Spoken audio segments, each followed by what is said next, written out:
นักศึกษาทฤษฎีการเมืองขั้นสูงวิทยาคารการเมืองป้องกันความสงบสาธารณรัฐสังคมนิยมเวียดนามได้มาทัศนศึกษาอยู่วิทยาคารการเมืองป้องกันความสงบลาวนักศึกษาทฤษฎีการเมืองขั้นสูงวิทยาคารการเมืองป้องกันความสงบแห่งสาธารณรัฐสังคมนิยมเวียดนามได้มาทัศนศึกษาอยู่วิทยาคารการเมืองป้องกันความสงบกระทรวงป้องกันความสงบแห่งสาธารณรัฐประชาธิปไตยประชาชนลาวในวันที่4มิถุนายน2025นำโดยท่านพันโทปริญญาเอกว่างหุยแท่งรองหัวหน้าอำนวยการวิทยาคารการเมืองป้องกันความสงบประชาชนแห่งสาธารณรัฐสังคมนิยมเวียดนามให้การต้อนรับโดยท่านพลจัตวาปริญญาเอกสุขนิรันดรกุลวงศ์หัวหน้าอำนวยการวิทยาคารการเมืองป้องกันความสงบกระทรวงป้องกันความสงบแห่งสาธารณรัฐประชาธิปไตยประชาชนลาวมีคณะคณะอำนวยการพนักงานครูอาจารย์และนักศึกษาเข้าร่วมในพิธีนักศึกษาทฤษฎีการเมืองขั้นสูงวิทยาคารการเมืองป้องกันความสงบประชาชนแห่งสาธารณรัฐสังคมนิยมเวียดนามได้เข้าวางกระตาดอกไม้ต่อหน้ารูปปั้นประธานไก่สวนภูมิหารเพื่อแสดงความเคารพรักและฮู้บุญคุณจากนั้นพันโทปริญญาเอกว่างหุยแท่งพร้อมคณะนักศึกษาได้เข้าพบปะกับ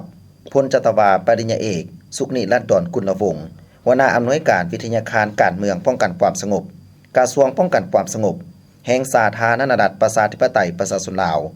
เพื่อเสนอจุดประสงค์ในการมาทัศนศึกษาครั้งนี้ซึ่งท่านพลจัตวาปริญญาเอกสุขนิรันดรกุลวงศ์ได้กล่าวแสดงความต้อนรับอย่างอบอุ่นและกล่าวแสดงความย่องยอสมเสยที่พันโทปริญญาเอกว่างหุยแท่งนำพานักศึกษามาทัศนศึกษาอยู่วิทยาคารการเมืองป้องกันความสงบลาวครั้งนี้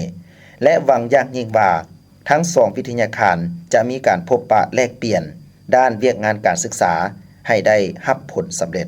จากนั้นนักศึกษาทฤษฎีการเมืองขั้นสูงสาธารณรัฐสังคมนิยมเวียดนามได้พบปะและเฮ็ดเวียกร่วมกับวิทยาคารการเมืองป้องกันความสงบลาวโดยมีท่านพันเอกสีเผ่าบุญประดิษฐ์รองหัวหน้าอำนวยการวิทยาคารการเมืองป้องกันความสงบลาวและพันโทปริญญาเอกว่างหุยแท่งพร้อมคณะนักศึกษาและพนักงานครูอาจารย์เข้าร่วมทั้ง2วิทยาคารได้รายงานสภาพที่ตั้งจุดพิเศษและภาระบทบาทหน้าที่ให้กันได้รับรู้จากนั้นได้นำเสนอหัวข้อพบปะแลกเปลี่ยนประกอบมีการประสานสมทบระหว่างวิทยาคารการเมืองป้องกันความสงบลาวกับวิทยาคารการเมืองป้องกันความสงบสาธารณรัฐสังคมนิยมเวียดนามการก่อสร้างบำรุงทฤษฎีการเมืองของวิทยาคารการเมืองป้องกันความสงบลาวการค้นคว้าวิทยาศาสตร์การก่อสร้างทันแถวพนักงานครูอาจารย์การสร้างตำราเอกสารสิทธิสอนการนำใช้เทคโนโลยีข้อมูลข่าวสารการหันดิจิทัลในการศึกษาฝึกอบรมในปัจจุบันของวิทยาคารการเมืองป้องกันความสงบลาวผ่านการนำเสนอหัวข้อทั้ง2วิทยาคารได้ประกอบคำคิดคำเห็นอย่างกงไปกงมาและเป็นบรรยากาศฟุดฟื้นรักษาได้ความสามัคคีอย่างสนิทแน่นมิตรภาพ2ชาติลาวเวียดนามก็คือวิทยาคารทฤษฎีการเมืองขั้นสูงสาธารณรัฐสังคมนิยมเวียดนามวิทยาคารการเมืองป้องกันความสงบสาธารณรัฐประชาธิปไตยประชาชนลาวทั้งนี้ก็เพื่อนำเอาบทเรียนที่ถอดถอนได้นำไปหมุนใส่อยู่วิทยาคารของตนให้มีประสิทธิภาพสูงสุด